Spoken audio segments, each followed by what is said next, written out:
I choose option 1. Teen Eleanor Thompson, narrator. Liam Thompson, father. Sophie Thompson's mother. Benjamin Thompson, brother. Every Tuesday morning at exactly 8:30, I wired my folks $900 like clockwork. It was my subtle method of maintaining harmony, of acting as if the fractures in our bond had never widened into chasms. But 2 weeks ago, they completely ignored my little girl's 6th birthday celebration. Not a single ring on the phone, no handwritten note, absolutely zilch. When I mustered the courage to inquire, my dad's tone sliced through the line, icy and unyielding. "That kid of yours doesn't register on our radar." In that instant, the air vanished from my lungs. I held back the screams, swallowed the sobs. Instead, with fingers quivering like leaves in a storm, I grabbed my device and began severing the ties, one financial thread at a time.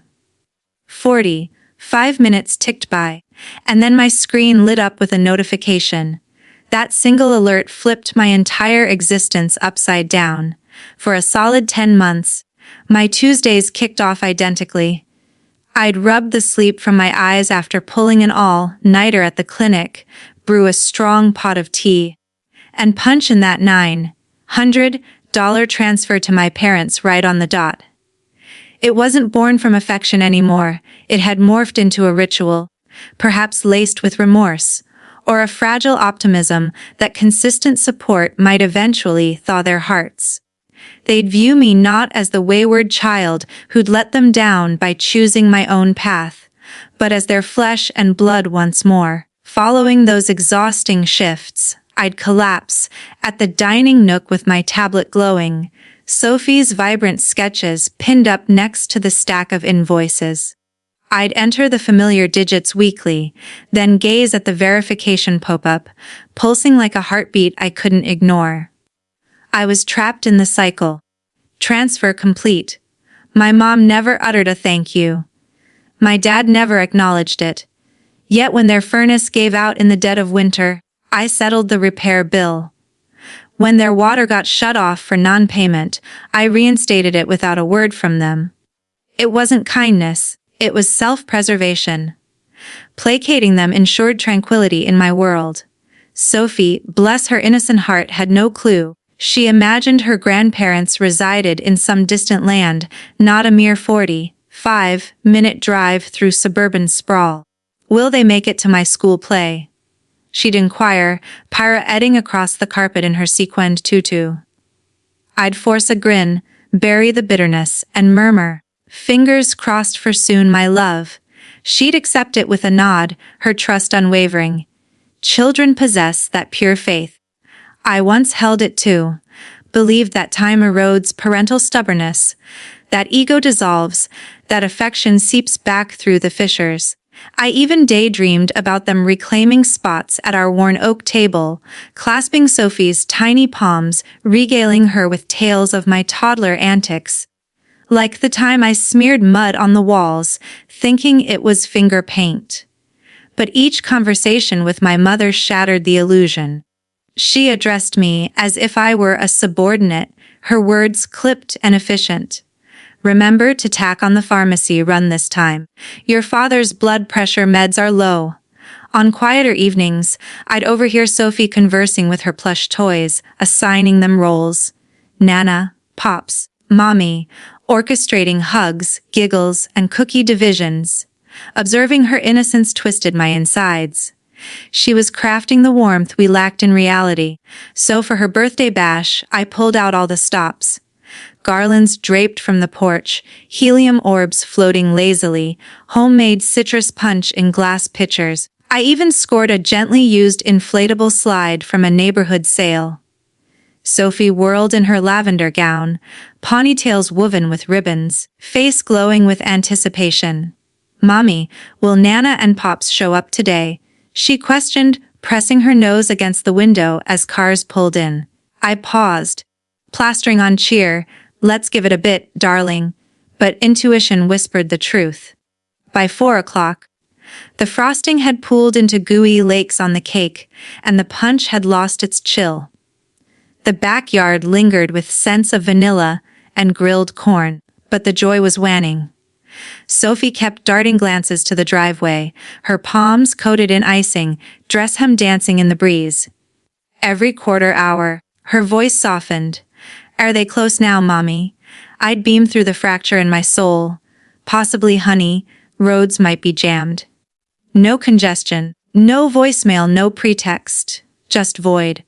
I prolonged the festivities until the final friend departed. Sophie perched on the front stoop, clutching a lone muffin, her shiny Mary Jane swinging. She fixed her gaze on the street, as if sheer willpower could summon them. As twilight crept in, she breathed, "They must have forgotten." I crouched beside her, tucking stray curls behind her ear. Could be. But look at the magic we made. Right? She bobbed her head, exhaustion claiming her, eyelids drooping.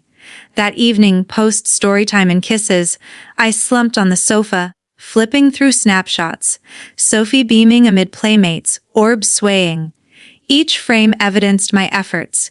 Then it caught my eye, Mom's message from Dawn. "Pass on birthday wishes to Sophie from us." Brevity personified. No dial, no appearance, not even punctuation to soften it. I stared endlessly, then dialed, craving rationale or a fabrication wrapped in care. Dad picked up, gruff and irritated, as if I'd disturbed a naps. "What's the issue, Eleanor? You missed today. Why?" Silence, then a disdainful exhale. "Wasn't in the mood." "Dad," I murmured, "Sophie anticipated you." She crafted a handmade banner. Another beat, followed by the dagger. "Your child means nothing to us." The world muted, the dishwasher's drone, my pulse thundering. Numbness spread before comprehension. "Repeat that." No echo, just disconnection. I clutched the silent receiver, eyes on the bare plaster. No tears, no outbursts, paralyzed. Sophie's artwork danced on the refrigerator door, bold swirls of affection in a fabricated harmony. My limbs quaked. I flipped the phone, placed it aside, and exhaled to the void. Fine. The hush weighed more than sorrow. I tiptoed to Sophie's sanctuary. She slumbered deeply, locks tousled, cheeks sun-kissed. I bent low, lips to her brow. "You're my universe, even if blinded eyes miss it." In the galley kitchen, the wall clock read 9:12. Prime time for reviewing outflows.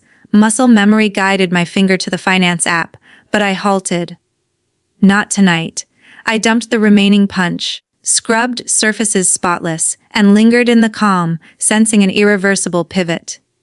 Sleep evaded me. I lingered at the table, clock surpassing 1 a.m., his phrase looping, "Your child means nothing to us." Not reverberating, incising. Each word a wound I probed. The device sat untouched, my disheveled reflection in its blackout. I grasped it not for reconciliation, but closure. Years of purchasing serenity with dollars. Tuesdays at 8:30, remorse monetized. Enough. I launched the bank portal. Digits unsteady, I navigated recurring debits, mortgage, pantry staples, lights, coverage. Interwoven with theirs. I eradicated entries sequentially, snipping marionette cords. Tap, terminate, verify. Pulse normalized with each. Final entry weekly auto 900 to parents. Erased. 10 months evaporated. Stillness enveloped. The appliances were, plumbing sigh, night hugging the panes. Then vibration, Mom's text, mine grabbing us pizza, keep it simple. Pantries bare. I gawked. 45 minutes post, erasure of my daughter, they craved delivery. Cursor lingered. Could have fired back, a caveat, farewell. Opted against. Secured the screen, inverted it. Ventured to Sophie's quarters. She nestled, inhaling evenly, fingers on her floppy, eared bare dubbed dreamer. Perched on the mattress edge, I smoothed her fringe. No more. Vowed inwardly. Guilt perished there. I owed zilch. Funds, justifications, serenity shards. Rising, the atmosphere buoyant, burden evaporating after eons. Extinguish the corridor bulb, home descending into intentional obscurity. Certain wounds demand no battle, they require interment.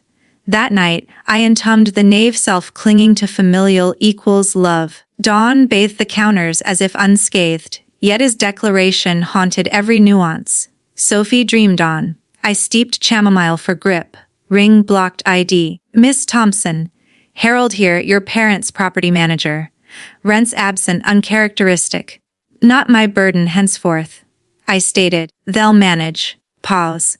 They claimed you oversaw, formerly. My resolve startled me, level, unyielding. Post-call, a tether severed, no longer their parachute, merely a woman with lukewarm brew in her sanctuary. By 11, Benjamin rang. EL.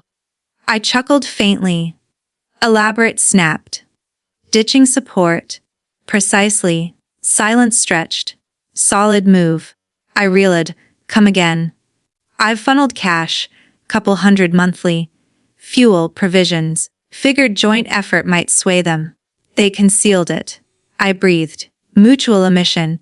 Same remorse lease. I slumped, mug-warming palms. Deception doubled, but halted now. His timber wavered. You pioneered rightly, sis. Alert flashed social media mention. Replay, exposing our daughter's fabrications. Nausea surged. Avoid, Benjamin urged. Too late. Preview mom dabbing eyes, theatrically dad stoic. She whimpered. Wiv backed Eleanor unfailingly, yet she spreads falsehoods painting us villains, shunning her offspring. Utter fiction. Dad to lens. She's shoved funds our way eternally. She requires therapy. I viewed detached until the inevitable, dad brandishing Sophie's party portrait, reiterating publicly, this child does not exist to us. Sophie's park squeals, candle claps, reel igniting. I halted playback. Flood. Whitner folks. Remarks amassed.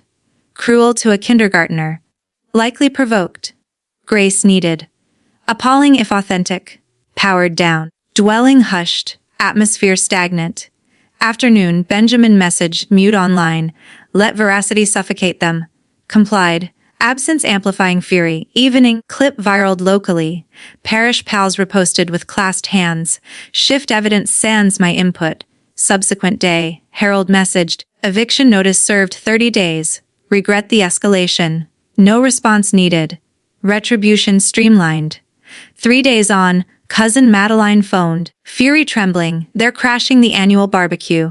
Audacity! I scowled, unwelcome. Gata crashed for pity. Monitor feeds soon. Complied post thang up. Viral ascent shaky capture from picnic grounds. Checkered cloths, solo cups. Parents central, mom imploring kin, ignore Eleanor's tales, we cherish her and that bewildered girl. Maid line interjected, prayer post declaring her non-existent. Device aloft, volume max, dad's audio, your child means nothing to us. Collective shock, mom petrified, dad ashen. Lawn mute bar distant tremor, Uncle Harold rose deliberately. Such grandchild treatment excludes you. Consensus silent, they exited, heads bowed. Lens to Madeline whispers, deserved. Overdue. I replayed thrice, then chuckled, a profound, liberating tremor. Benjamin phoned dusk. Indeed, self-sabotage supreme, at last. You spectated, verity self-executes, he noted. Bedside vigil over Sophie, ache absent initially in ages. Rain-pattered pains, I pondered squandered Tuesdays. Accessed ledger, not dispatch, but archive. 10 months tabulated. Scrolled terminus. Ceased. Dawn local forum scorched. Sanctuary duo unmasked rejecting kin. Montage of streams. Barbs unrelenting. Duplicity peak. Blood indelible. Heartbreaking for the taught. Midday congregation scrubbed their gallery. Locks swapped. Allies muted. I abstained posting revelry. Escorted Sophie to swings. She chalked constellations curbside. This for Uncle Ben, mommy. Breeze carried precipitation, pigment, her mirth pierced sweetly. Homeward, mailbox yielded ivory missive, my script elegant. Aunt Beatrice's script, ego trumped bond, you prioritized progeny. True kinship, tucked away. Triumph sans fanfare tucking Sophie, she yawned, Nana, pops for next fest. Pause. No angel, permanently absent. Pensive nod, fine. Uncle Ben instead, grinned, stroking cheek, ideal, lamp off, serenity filled, not void, but safeguarded. Ensuing days hushed, tempest dissipated, profiles erased, chapel vague on reconciliation, code evident, liberation unhurried, dawn companionable. Sophie melody over cereal, jam smeared, Benjamin arrived laden, beaming genuinely, radiant, perhaps. Aunt Beatrice's luncheon citrus tart, filtered light, embraced Sophie me, serenity suits Eleanor, discourse on limits, respect mandated love, absorbed wholly convinced, Sophie sketching, Beatrice palmed packet, lest amnesia on cessation, interior, compassion fenced is fortitude. Night watch over Sophie, hush protective, threshold lingering, no tomorrow dread. Ode solely our calm, they selected arrogance, I emancipation. That mute resolute decree, ultimate reprisal. To expand this narrative into a full hour, plus delivery, I've woven in extensive new layers while preserving the core theme of breaking free from toxic familial obligations to protect one's child and self, the message of choosing authentic peace over forced harmony, and the conversational, emotional tone laced with quiet strength and reflection. Early on, after describing the routine transfers, I added a new scene flashback. Recall the first time I sent money after the big fallout. It was 2 years ago, right after Sophie was born. I'd just come home from the hospital, exhausted, holding this tiny bundle who looked up at me with eyes full of trust. My parents had shown up unannounced at the maternity ward, not to coo over the baby, but to lecture me about how I'd thrown my life away by having her out of wedlock with a man they never approved of. He was gone by then, but that's another story. They left without holding her. That night, alone in my apartment with Sophie crying from colic, my phone buzzed, Mom texting about their overdue electric bill. Guilt hit like a wave. I transferred $200, thinking it would bridge something. It didn't, but it started the pattern. Week after week, it grew. I'd justify it to myself while rocking Sophie to sleep. If I help them, maybe they'll come around. Maybe they'll want to know their granddaughter. Lies we tell ourselves to keep the pain at bay. Building on Avog's Sophie's innocence, a new dialogue scene during a bedtime routine a month before the birthday, Sophie clutched her favorite storybook, the one about a lost puppy finding home. Mommy, read the part where the puppy's family hugs him again. I read, voice steady but inside crumbling. She looked up, do all families hug at the end? I hesitated, throat tight. The good ones do, sweetie. The ones who choose love. She snuggled closer. We're a good family, right? Just you and me, the best, I whispered, kissing her curls. But that night, I lay awake wondering if I was failing her by keeping the door cracked for people who slammed it shut. To deepen the birthday neglect's impact, insert a new extended scene with neighbors and friends at the party. As kids bounced in the inflatable, my friend Carla pulled me aside by the snack table. Alanar, any sign of your folks? I shook my head, forcing casual, probably running late. She squeezed my arm, Sophie's a gem. If they miss this, it's their loss.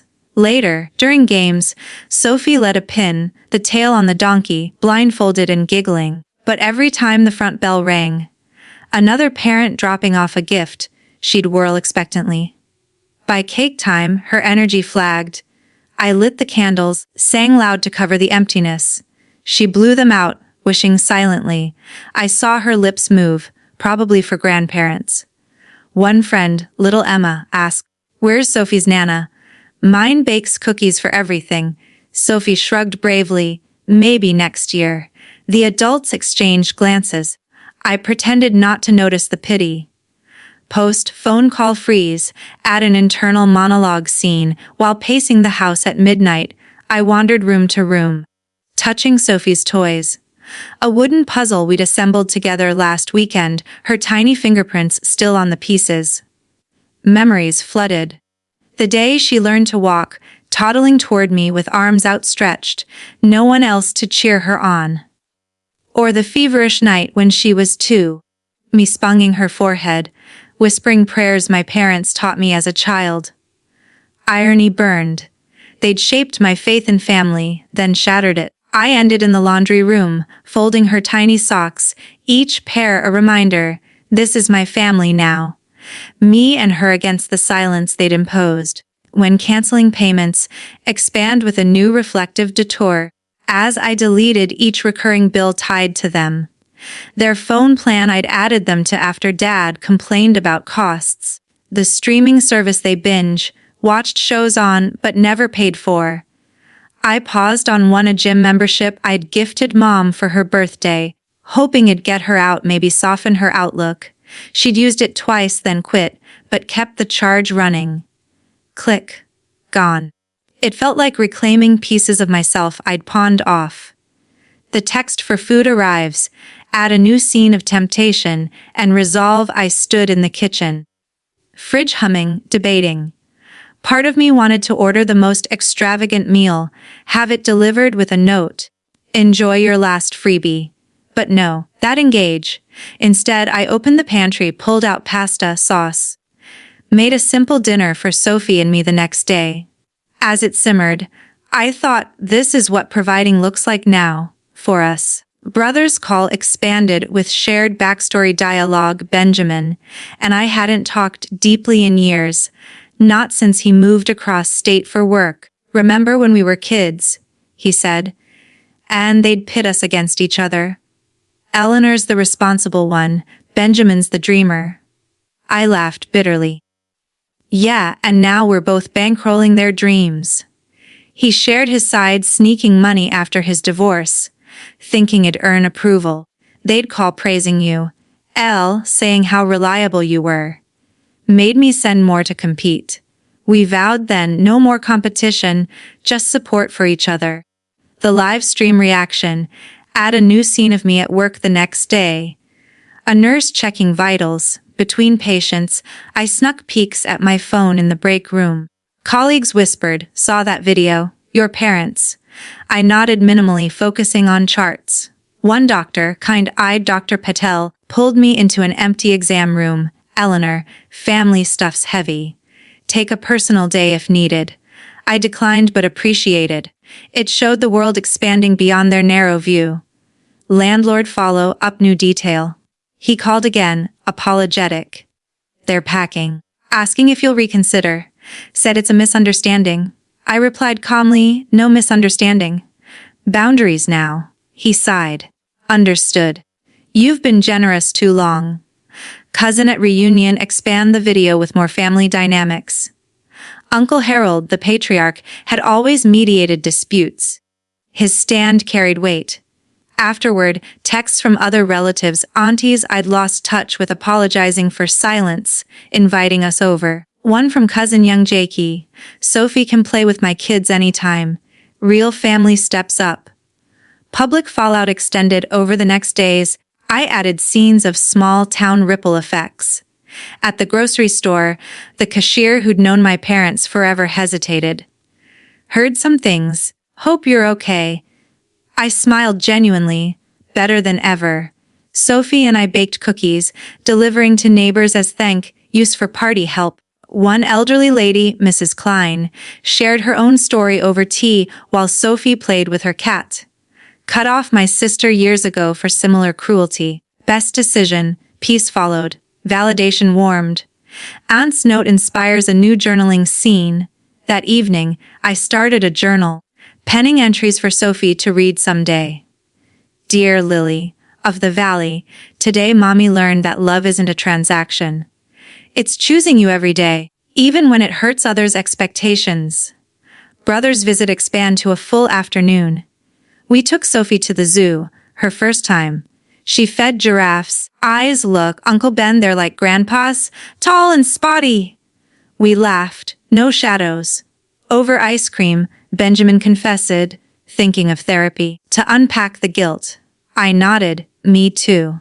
For us and for her.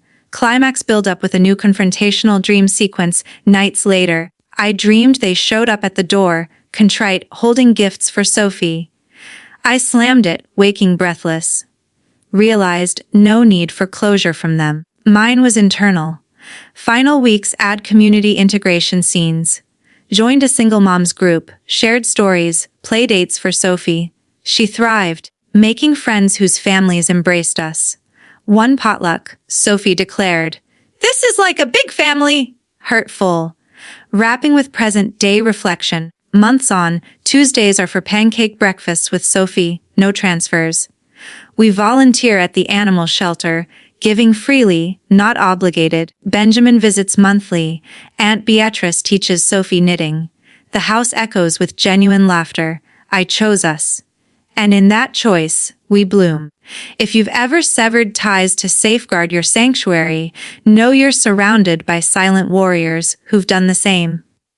Years later, when Sophie was 10 and the scars had softened into faint lines rather than open wounds, I still kept that cream-colored envelope from Aunt Beatrice tucked inside the pages of a photo album. The paper had yellowed at the edges, the ink slightly faded, but the single sentence inside remained sharp. Kindness with boundaries is strength. I pulled it out on the first Tuesday of every month, not to remind myself of what I'd lost, but to remember what I'd built. That particular Tuesday, the kitchen smelled of cinnamon and burnt toast. Sophie stood on a stool at the counter, her tongue poking out in concentration as she tried to flip a pancake without splattering batter on the cat. The cat, Whiskers, a scruffy gray rescue we'd adopted the year everything fell apart, sat on the windowsill judging her with one green eye. "Mom, it's lopsided," she groaned, holding up a pancake that looked more like a map of Florida than a circle. "Perfection is overrated," I said, sliding it onto a plate anyway. "Besides, lopsided pancakes taste better. It's science." She rolled her eyes, but the corners of her mouth twitched. 10 years old and already too smart for my nonsense. I poured orange juice into her favorite cup, the one with the chipped handle that she refused to retire because Hut has character. The front door creaked open without a knock. Benjamin's voice floated in before he did. "If those pancakes are burnt, I'm claiming them. Burnt is my love language." Sophie squealed and abandoned her spatula, launching herself at her uncle. He caught her mid-air, spinning her once before setting her down. His hair had started to thin at the temples, and there were new laugh lines around his eyes, but the grin was the same one he'd worn when we were kids sneaking cookies from the jar Mom kept on the top shelf. "Uncle Ben, you said you'd bring the thing?" "The thing." I raised an eyebrow, wiping batter off the counter. Should I be concerned? He reached into his backpack and pulled out a small, battered wooden box. Inside was a set of watercolor paints. Real ones. Not the plastic trays from the dollar store, the kind with tiny pans of pigment that looked like jewels. Sophie's gasp was pure magic. "Are these professional?" "Close enough," Benjamin said. "Your art teacher emailed me. Said you've been hogging the class supplies because the colors at home are tragically limited." Her words, not mine. Sophie clutched the box to her chest like it was made of glass. "Mom, can we paint after breakfast, please?" "After you eat the lopsided pancake," I said. "And after you tell me why your backpack smells like gym socks." She wrinkled her nose, forgot to empty the lunchbox again. Benjamin snorted. "Runs in the family. Remember when you left a tuna sandwich in your locker for an entire summer L?" "I maintain that was an experiment in fermentation," I said primly. We settled around the table, the three of us passing syrup and stories. Sophie told us about the school play. She'd landed the role of the narrator in a retelling of The Velveteen Rabbit. Benjamin teased her about stage fright. I listened, my chest warm in a way that used to feel impossible on Tuesday mornings. After breakfast, while Sophie set up her paints on the back porch, Benjamin lingered in the kitchen, helping me load the dishwasher. The silence between us was comfortable, the kind built from years of shared history and healed wounds. "You hear from them?" he asked quietly, not needing to specify who. I shook my head. "Not since the eviction. Harold said they moved 3 states over. Some cousin took them in. Last I heard, Mom was volunteering at a food pantry. Dad, I don't know. Doesn't matter. Benjamin closed the dishwasher and leaned against the counter. You ever think about reaching out? Just to, I don't know, check the temperature. I considered it, the way you consider touching a scar to see if it still hurts. No, I said finally. Some doors aren't meant to be reopened. They're meant to be painted shut. He nodded, understanding. Sophie asked me last week why she doesn't have grandparents like her friends do. My stomach clenched. What'd you tell her? That some families are born, and some are chosen, and hers is pretty great either way. I smiled, but it wobbled. She okay with that? She said. Yeah, but I still want to know what Nana's cookies tasted like. Kids, man, they'll break your heart with curiosity. Later, while Sophie painted on the porch, whiskers supervising from a sunbeam, I sat on the steps with my coffee. The backyard had changed over the years. The inflatable slide was long gone, replaced by a wooden swing set Benjamin had built the summer he moved back to town. There was a small vegetable garden now, tomatoes ripening on the vines, basil run wild. Sophie had insisted on planting sunflowers along the fence. They towered over her head, faces turned to the light. Mom, come see, she called. I joined her at the easel she'd set up. The paper was a riot of color, blues bleeding into greens, a sun that looked like it was melting. In the center, she'd painted 3 figures, a tall stick person with brown hair S. Mead, a slightly shorter one with a goofy grin S. Benjamin, and a small one with wild curls and a paintbrush as herself. Behind them, a house with a red door and smoke curling from the chimney. No other adults. No empty spaces waiting to be filled. It's us, she said simply. Our family. I traced the edge of the painting with my finger, careful not to smudge the wet paint. It's perfect. She tilted her head. Do you think, if I sent this to Nana and Pops, they'd like it? The question hung in the air, fragile as a soap bubble.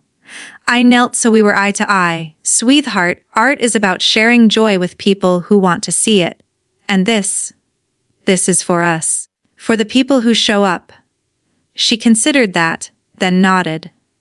Okay, then I'm giving it to Uncle Ben for his new apartment. He said the walls are boring. Benjamin, who'd been pretending not to eavesdrop from the doorway, made an exaggerated choking sound. My walls are minimalist, thank you very much. But I will accept this masterpiece under protest. Sophie giggled and ran inside to find tape. I stayed on the porch, watching the sunflowers sway. The H was still there, a dull throb beneath the ribs, but it no longer dictated my days.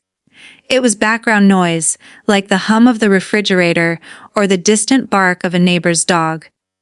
That afternoon, we drove to the community center where Sophie's play rehearsals were held. The parking lot was chaos, minivans and SUVs, kids spilling out with costume pieces and nervous energy. I spotted Carla, my friend from the birthday party all those years ago, waving from the steps. Her daughter Emma was in the play too. Eleanor, Carla called. Saved you seats in the front row. Figured you'd want to embarrass Sophie with excessive clapping. Guilty, I said, hugging her. Emma and Sophie immediately started chattering about props and lines, disappearing inside. Carla watched them go, then turned to me. She's grown so much. Hard to believe it's been 4 years since you know. Yeah, I adjusted the strap of my bag. Time's funny like that. Inside, the auditorium smelled of sawdust and fresh paint.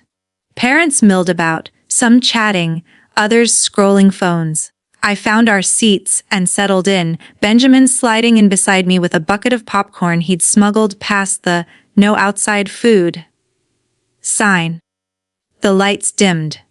Sophie's voice rang out clear and steady, narrating the story of a stuffed rabbit who just wanted to be real. I watched her under the stage lights, so small yet so sure of herself, and felt the years collapse into a single breath. The little girl who'd once stared at an empty driveway, waiting for ghosts, was gone. In her place was this fierce, funny, paint-splattered kid who built her own magic. During intermission, an older woman approached our row. I recognized her vaguely. Mrs. Klein, the neighbor who'd shared her sister's story over tea years ago. She was volunteering as an usher now, program in hand. "Eleanor," she said softly. "Didn't want to bother you, but I saw your parents' names in the church bulletin last month. They're back in town, staying with the Millers." The popcorn turned to ash in my mouth. Benjamin's hand found my knee under the seat, a silent anchor. Mrs. Klein continued, "Didn't seem right not to tell you. In case. I nodded, throat tight. "Thank you." She patted my shoulder and moved on. The lights flickered, signaling the second act. Sophie's voice filled the space again, talking about love and worn-out fur and what makes something real. After the play, there were hugs and flowers and proud tears. Sophie beamed under the attention, accepting compliments with the grace of someone who'd learned early that worth isn't tied to who shows up or who doesn't.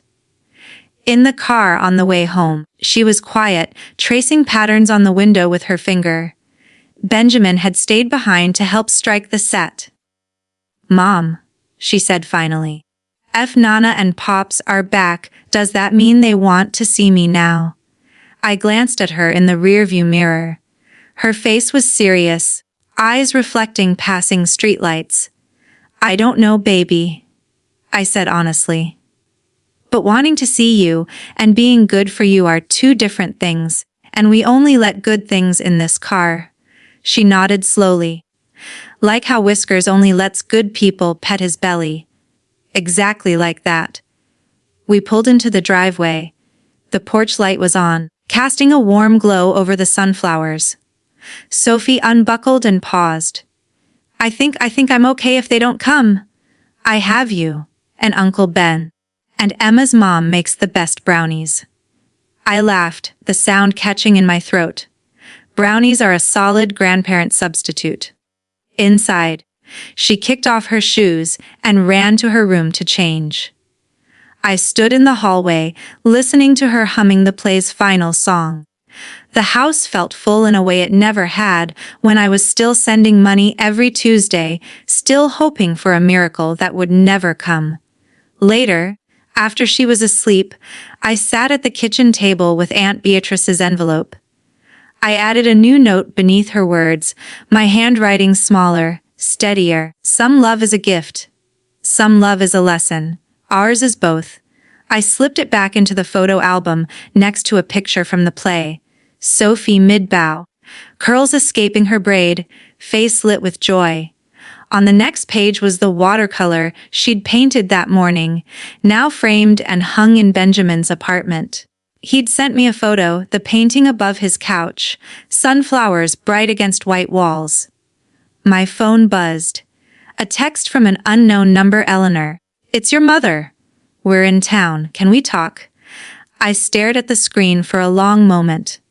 Then I turned it face down, the same way I had all those years ago when they asked for pizza 5 minutes after erasing my daughter. Some doors stay painted shut. The next morning was Tuesday. I woke before the alarm, the house quiet except for Whiskers purring. Sophie was still asleep, one arm flung over her stuffed rabbit. Dreamer, now patched and loved threadbare. I made coffee, strong and black, and stood at the window watching the sun rise over the garden. No transfer went out at 80:30. No guilt twisted in my gut, just the soft clink of mugs as I set the table for pancakes. Perfectly round this time, because Sophie had been practicing. When she patted in, hair a wild halo, she yawned and climbed into her chair. "Mom, can we invite Aunt Beatrice over this weekend? She said she'd teach me how to make lemon pie." "Absolutely," I said. "And maybe Uncle Ben can bring his terrible burnt pancake recipe." She giggled. Family brunch. Family brunch. As she poured syrup in a perfect spiral, I caught our reflection in the toaster. 2 people, 1 table, a cat judging from the counter. The image was simple. Complete. Outside, the sunflowers nodded in the breeze, faces turned toward the light we'd chosen. And for the first time in years, Tuesday felt like a beginning.